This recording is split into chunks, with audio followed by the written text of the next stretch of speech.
Good evening. Myself, Praxis B. Solanki. I am pursuing Bachelor of Physiotherapy from Sigma Institute of Physiotherapy, Vadodara. Firstly, I would like to thank Movement Master Academy and especially its chief Dr. Pradyot along with Dr. Nitin and Dr. Momista ma'am for giving us this wonderful opportunity to share something on this platform. So my topic is osteoarthritis of knee joint. In this, I include introduction, anatomy and physiology, risk factor, etiology, clinical presentation and explanation, differential diagnosis, pathophysiology, examination, investigation for differential diagnosis, and lastly the management. In this video, we gonna talk about osteoarthritis. This is an overview and introduction. We mainly focus on osteoarthritis of knee joint because it is very common condition. Now before going into osteoarthritis, we should revise synovial joint and its anatomy because knee joint is synovial joint and osteoarthritis occur commonly in synovial joint. So the bone which form a joint are surrounded by periosteum. Remember, periosteum are very painful and sensitive structure because it contains pain receptor. The ends of bone are surrounded by shining substance called articular cartilage. This cartilage helps in absorbing shock and also allowing the gliding between the bones. Surrounding the synovial, there is synovial membrane. Synovial membrane produces what known as synovial fluid. Now surrounding the synovial membrane, you have fibrous capsule which together with synovial membrane form what is known as articular capsule. The synovial joint further stabilized by ligament and there are many ligaments depending on which synovial joint are talking about. Let's look at another diagram, now drawing out the same structure. The blood vessels supply articular capsule helps in bringing in immune cell and also helps in bringing in nutrition and also necessary for draining waste. This area is also innervated by nerve fiber. We talked about the type of cartilage called articular cartilage that surround ends of bone. Well, in knee, there is another fibrocartilage called meniscus. Meniscus are wedge discs stuck between two bones and really in joint stabilization and helps in absorbing shock at knee joint. Osteoarthritis is good example when you run, absorb the shock on impact. When you are young and healthy, you are mobile and your joints are stable and strong. In osteoarthritis, you have degeneration of the joint, more specifically degeneration of the articular cartilage. You have articular cartilage breakdown, damage and degeneration. This is presence of joint space narrowing. We would call this mild osteoarthritis and it is very common when we aged.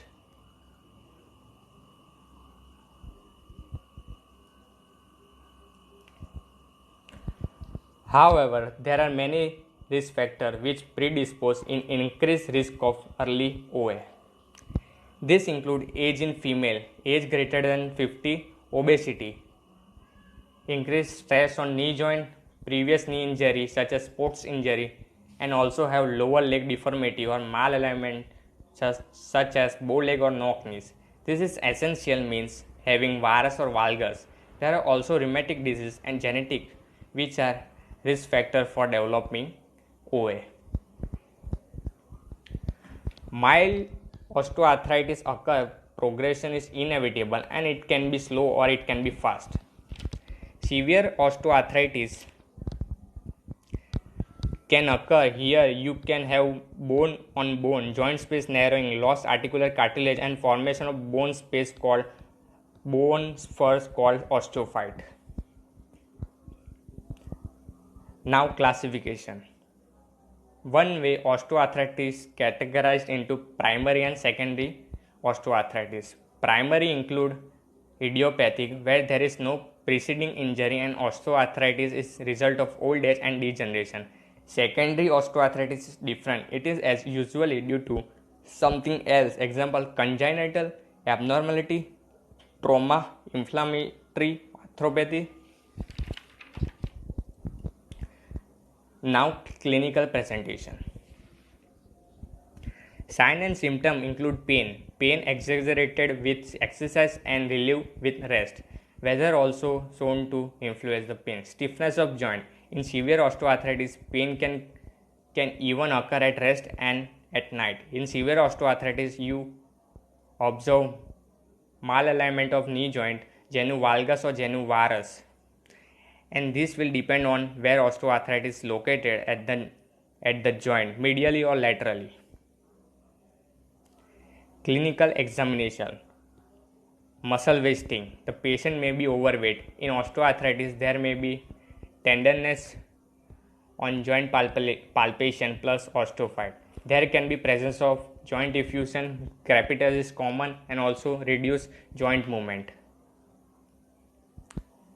Differential diagnosis can mainly be crystal with the joint space known as calcium pyrophosphate crystal deposition disease, and secondary differential diagnosis is septic arthritis where bacteria invade the joint space essentially, and this is medically emergency. Rheumatoid arthritis is other differential diagnosis in especially in elderly. This is characterized by immune cell and complex attacking the joint tissue in the joint space. Let us talk about pathophysiology and how sign and symptom are arise in clinical feature. Here again, I show the synovial joint specifically. Here are the two bone for example, and this is the progression. As you can see with the bone, there are some abnormality bone changes in osteoarthritis as the progress. In blue covering, the bone surface are articular cartilage with hyaline cartilage which is can be slowly degrading as osteoarthritis progresses. The synovial joint is not synovial joint without synovial membrane here, and the synovial membrane made out of called synovial sacs. These guys produce synovial fluid. Within the bone you have many cells including osteocytes which can become osteoblasts are bone building cells, and also one important which are not drawn here called osteoclast which can break down bone. Anyway, there is blood supply to synovium. Within the synovium, you can find tissue macrophages. Now, actually, pathogenesis of osteoarthritis different and it's not exact one startup point, but we know what cell found in the tissue. This is just overall example what happened. So the tissue macrophage can become stimulated because of variety of reason. Can be stimulated for trauma, from joint abnormality of malalignment, degeneration of tissue, basically risk factor of osteoarthritis. So this will activate immune cell cause release of many chemical and inflammatory cytokines. So for example, the macrophage will release cytokines TNF, interleukin IB, interleukin I6, VEGF, and stimulate E selective. VEGF essentially cause new blood vessel to form, important factor for angiogenesis. E selective essential where cells are surrounded the vasculature will expel E receptor. So there are immune cells recruited to the nerve. So VEGF and E selective together with cytokine promote inflammatory cell recruitment and inflammatory process itself. You can recruitment of immune cells such as T cells, specifically T helper cell, further produce cytokines in response to trauma or other factor. Neutrophil is another immune cell which get recruited and mainly important in acute inflammatory response, so not in common osteoarthritis.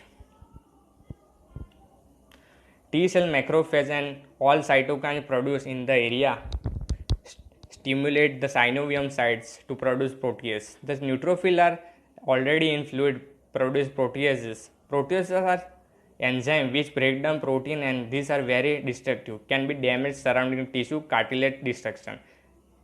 Cytokine also stimulate osteocytes which in turn activate osteoblasts to build new bone to compensate. This is sort of repair mechanism where there is damage, inflammatory, the osteoblast will work and to repair the bone that is going to damage, thus causing what is going known as subchondral sclerosis. In the long term, the positing of new bone causing osteophyte, which are these bone spurs or basically, and these are abnormal. It is important to take into account with age there is thinning of cartilage. This is cause of decreased hydrogen in cartilage. Age is also leads to brittle bone and chondrocalcinosis. All these factors increase the risk and progression of cartilage destruction. It is important to note that the risk factors are talked about early increased cartilage degradation and distress. So previous trauma, joint malalignment. So how does pain occur in osteoarthritis? Well, in summary, remembering there are many cytokines produced in osteoarthritis. Some of these cytokines are joint signaling molecules such as some of kind of prostaglandin and bradykinin. These guys stimulate nearly sensory neural fiber. The sensory neuron will go to the left, sensory neuron will go the level of spinal cord and synapse with second order neuron there, which then will bring inflammatory up to brain where essential the sensation of pain or pain perception is captured. It is also very important to understand that people have different pain tolerance and sensitivity. The longer person feel pain, the more it became, and thus it means that there is increase in pain sensitivity. But so interesting that some people with severe osteoarthritis feel minimum pain, and that just because of variation. They still have limb and problem with mobility, and pain is ready issue for some place. Finally, it is important to introduce joint aspiration, which is top of investigation. Look what is inside the synovial fluid.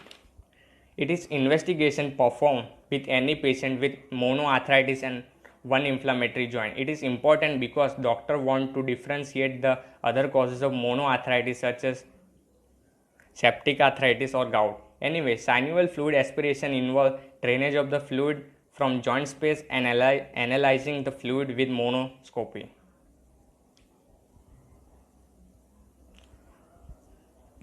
Finally, let's look out overall management and algorithm of osteoarthritis.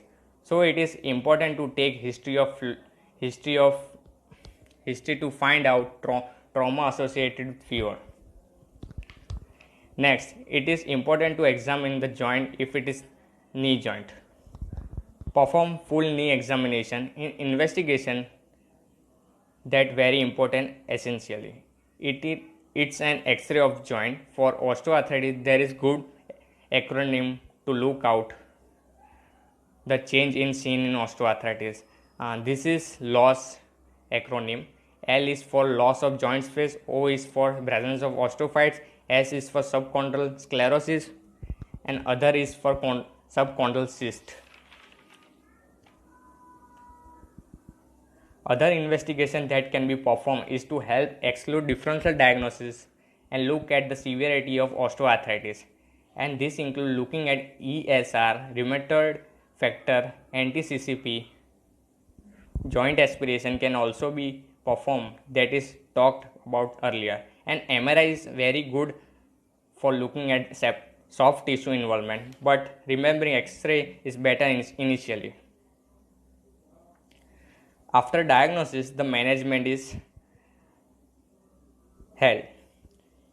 You can have non-pharmacological and pharmacological management. In non-pharmacological management, losing weight, educating the patient with osteoarthritis, physiotherapy using walking stick, using a knee brace, appropriate footwear, and acupuncture has also shown to benefit some patients.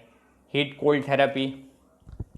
Pharmacological management include first line paracetamol, then topical non-steroidal anti-inflammatory. Other pharmacologicals include glucocorticoid injection. There is also given visco supplement, glutamine. Finally, obvious, there is knee surgery which can involve total knee replacement. Thank you so much. Hope you enjoy the video. Thank you again.